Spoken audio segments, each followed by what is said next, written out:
Բարև ձեզ հարգելի քաղաքացիներ, բարև ձեզ սիրելի ընկերներ, որոշեցի ավտոլայվի ռեժիմով կարճ խոսել քիչ առաջ այցելությանս մասին, այցելեցի Նայիրի բժշկական կենտրոնում Ծաղկազարդի գործով կալանավոր Նիկոլ Փաշինյանի այդ չարաբաստիկ այցի զո Սուրբաննա եկեղեցի այցի զո Դավիթ Մինասյանին, որի առողջական վիճակը հեչ լավ չի, նորից մանրամասները չասեմ, ուշագնացություններ, վերակենդանացման բաժնում է հիմա, ծնողները չեն կարող այցելել, որևէ մեկը չի կարող այցելել, բացի բնականաբար բժիշկներից եւ փաստաբաններից, այդ պատճառով մենք նաեւ ինտենսիվ մեր գործառույթը իրականացնում ենք, այցելում ենք Դավիթի հետ նոր կարճ զրույց ունեցա, երկար չէր կարող առողջական վիճակից ելնելով, առողջական վիճակը նորից ասեմ լավ չի, բայց բժիշկների հսկողության ներքո է, բժիշկները օրենքով սահմանված կարգով իրենց գործառույթները առերևույթ երևում էր, որ այսպես իրենց գործառույթները պատասխանատու ձևով իրականացնում են, ինչպես Դավիթին, այնպես էլ մյուս այն մարդկանց, ովքեր որ նույն վիճակում են, այս մասով մեր հիվանդանոցները առաջի դեպքը չի եւ բոլոր տեղերում էլ տեսնում եմ, որ այս գործառույթը պատշաճ ձևով է իրականացվում։ Դավիթի ուշք ու միտքը մի բան էր։ Հիմա օրինակ հետաքրքիր է, էլի դուք տեսնեմ հետաքրքիր է դուք գուշակեք թե ինչն էր Դավիթի ուշք ու միտքը, դրա մասին ենք խոսում։ Դավիթը շատ նեղված էր մի բանից, որ վաղը այսօր ճրագալույցի, իսկ վաղը արդեն զատկական պատարագի չի կարող մասնակցել։ Այս ընթացքում գրեթե առանց բացառության բոլոր կիրակնօրյա պատարագներին Դավիթը մասնակցել է, իրեն պատրաստում էր նաև որպեսզի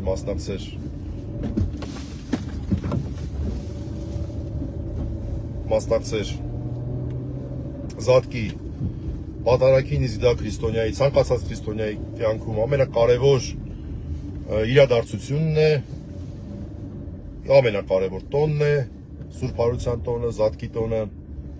որը հենց բուն քրիստոնեության էությունն է, այսինքն Քրիստոսի հարության հրաշափարտոնն է, այն ինչի համար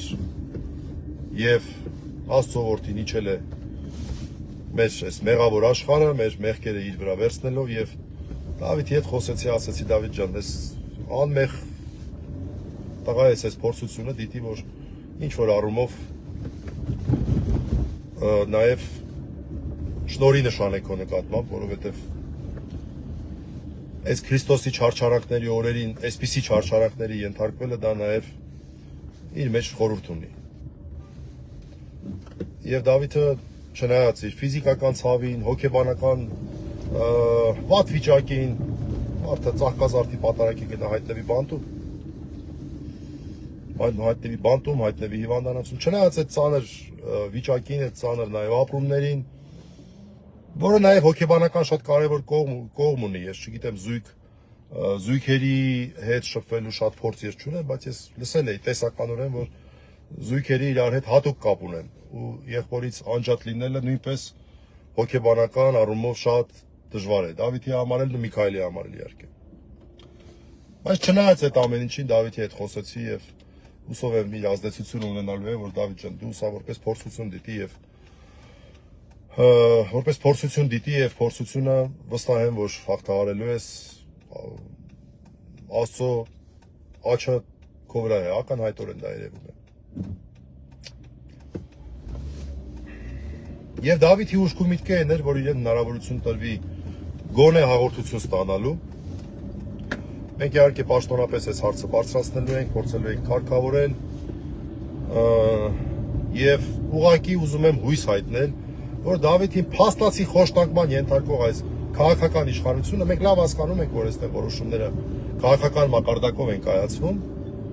այս քաղաքական իշխանությունը այստեղ խոշտանգման եւս մի էլեմենտի չի գնա, որտեղ Դավիթի համար դա անչափ կարևոր է։ Պարզ է, որ դա իրավական առումով լրիվ հիմնավոր է, մարդու անազատությունը չի կարող նրա հոգևոր կյանքի այդպիսի կարևոր գոնե հաղորդություն ստանալու այդ հնարավորության վրա ազդի, որովհետև առավել եւս ավելի քան հիմնավոր է, որ մարդու այս ամբողջ պատմությունն էլ կապված է նրա հետ, որ մարդը գտնվել է եկեղեցում եւ միշտ եկեղեցում է լինում հատուկ հանգամանքները եւս հաշվի առնելով։ Բայց ես վստահ եմ, որ սա դիտվելու է նաեւ նրանք, ովքեր որ խղճի խայթ ունեն իրենց մեջ, որ իրանք վատ գործի են մասնակցում կամ չեն կարողանում մի լավ բան անել, սա նաեւ առիթ է, որպեսզի այդ լավ բանը անեն։ Կիմանանք մենք դրա մասին, չենք իմանա ով միջամտեց, ոնց արեց, չգիտեմ,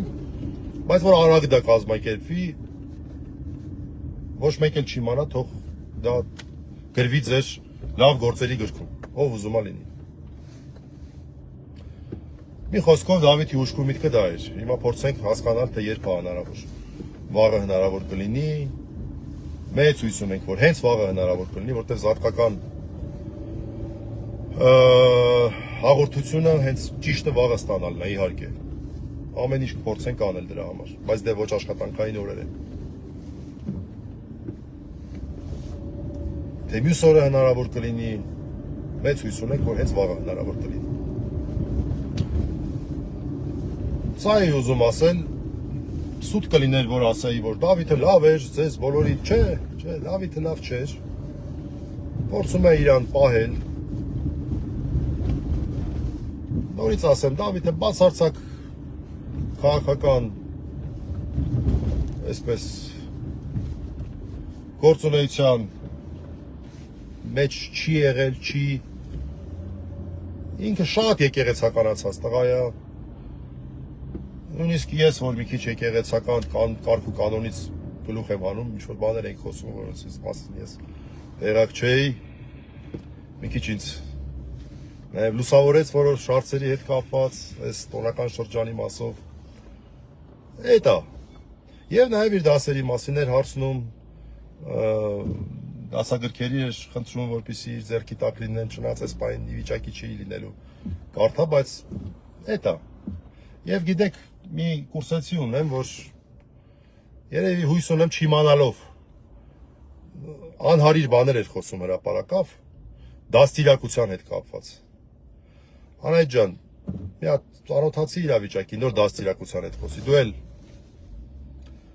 մի քանի բալիկներ ունես, Աստված պահի բալիկներիդ,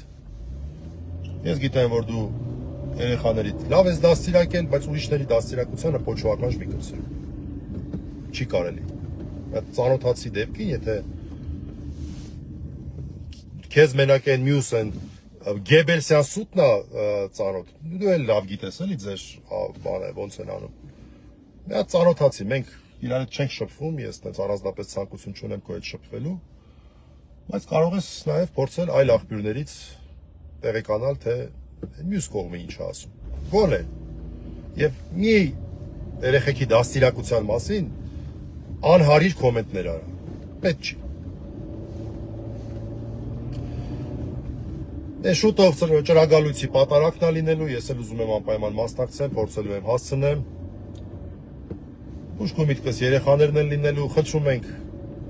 ձեր աղոթներում անպայման հիշել Դավիթին, հիշել նաև Միքայելին, մյուս բոլոր մարդկանց, որոնք որ քաղաքական պատճառներով բանտարկված են, սա քաղաքական պատճառով է բանտարկված, քաղաքական բանտարկյալը չի նշանակում, որ մարդը պիտի քաղաքական գործունեությամբ զբաղվի, ոչ, նշանակում է, որ նրա բանտարկության պատճառը քաղաքական է, իսկ այստեղ ավելի քան ակնհայտ է, որ պատճառը քաղաքական է։ Եվ խնդրենք, որ այս մղձավանջը արագ ավարտվի։ Ես դուրս եկա, իմ գործընկերը, իմ ընկերը Արամը Վարդևանյան եկավ, հուսով եմ հիմա էլ հենց զրուցում են, նաև քանի որ քիչ մարդ կարող է Դավիթի հետ զրուցել, վստահ եմ, որ սա նաև օգնելու է Դավիթին, այս ծանր շրջանը ավելի հեշտ աղթահարելու։ Տեսնենք նաև բժշկական առումով ինչ ցուցումներ կտան բժիշկները, որտեղ բարդ նաև հետազոտություններ են կատարվել եւ կատարվում, որպեսզի ամբողջական պատկերացում լինի, որովհետեւ հիշեցնեմ, քանի ուշաթափության դեպք ա եղել եւ դա ցավոք սրտի տարօրինակ էլ չի, որովհետեւ մի խոսքով դա այդպես լինում է։ Այսքանը ասեմ, որ Դավիթի ուշք ու միտքը այս պահին հաղորդություն ստանալն էր եւ մենք փորձելու ենք հնարավորինս արագ դա կազմակերպել եւ հույս ունենք, որ խոչընդոտներ չեն լինելու դրա համար։ Հաջողություն։